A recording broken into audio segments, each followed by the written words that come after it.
ഇന്ന് നമ്മൾ വരയ്ക്കാൻ പോകുന്നത് ഷേപ്സ് ആണ്. ഫസ്റ്റില് സർക്കിൾ. സർക്കിൾ നമ്മൾ വരയ്ക്കുമ്പോൾ ഒറ്റ സ്ട്രെച്ചിൽ വരയ്ക്കാനായിട്ട് നോക്കണം. അപ്പം സ്റ്റാർട്ടിങ്ങുള്ള ഒരാൾക്ക് പെട്ടെന്ന് റൗണ്ട് വരയ്ക്കാൻ പറ്റിക്കൊള്ളണമെന്നില്ല. അത് പ്രാക്ടീസ് ചെയ്യണം. നമ്മൾ ഫസ്റ്റില് ഇതുപോലെ റൗണ്ട് വരച്ചിട്ട് അതിന് മുകളിലൂടെ ഇങ്ങനെ വരച്ച് പ്രാക്ടീസ് ചെയ്യും. ഇതിപ്പോൾ ഞാനിപ്പം റൈറ്റ് സൈഡിലോട്ടും അത് മാത്രം വരയ്ക്കണം. അങ്ങനെ ലെഫ്റ്റ് സൈഡിലോട്ടും വരയ്ക്കണം.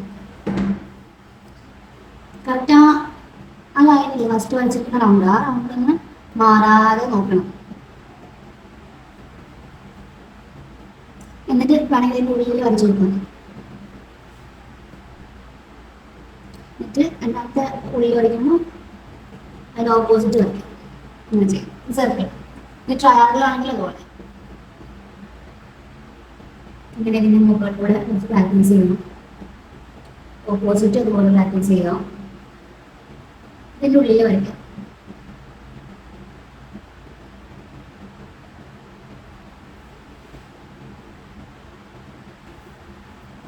സ്ക്വയർ.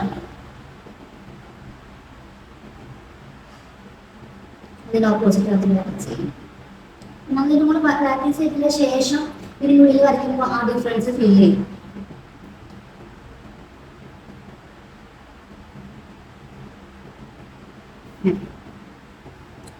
പിന്നെ അതുപോലെ ഈ ഷേപ്പ് അങ്ങനെ എല്ലാ ഷേപ്പും നമ്മൾ എന്ത് ചെയ്യണം വരയ്ക്കണം.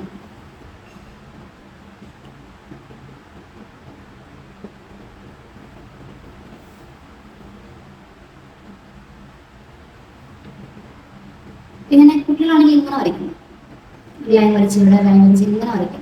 അത് അവർക്ക് ഈസി ആയിട്ടുണ്ട്. പക്ഷെ നമ്മൾ പ്രാക്ടീസ് ചെയ്യുവാണെങ്കിൽ ഒറ്റ സ്ട്രെച്ചിൽ തന്നെ അതെല്ലാം വരയ്ക്കാനായിട്ട് പറയണം. പിന്നെ വരച്ചത് ഞാനിങ്ങനെ വരച്ചിരിക്കണം. അത് വരയ്ക്കുന്ന പോലെ ഒറ്റ സ്ട്രെച്ചിൽ ചെയ്യണം.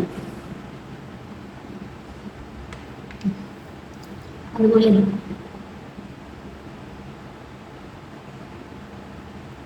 ഈ ട്രയാങ്കിൾ യൂസ് ചെയ്തിട്ട് ഒരു വീട് വരയ്ക്കുന്ന രീതിയിൽ ട്രയാങ്കിളും സ്ക്വയറും ഉപയോഗിച്ച് നമ്മളിത് വരയ്ക്കുന്നതിൻ്റെ മെയിൻ ഉദ്ദേശം എന്താണ് ഞാൻ പറഞ്ഞിരുന്നത്. ട്രയാങ്കിൾ എന്ന് വരച്ചിട്ട് ഒരു സ്ക്വയർ താഴെ വരികയാണെങ്കിൽ അതൊരു വീട് വരയ്ക്കുന്ന ഫോമുലയുമാണ്. അപ്പം അവർക്ക് ഈസി ആയിട്ട് ഇത് വരയ്ക്കാൻ പറ്റും നമ്മൾ ഈ ഷേപ്സ് പഠിക്കുവാണെങ്കിൽ.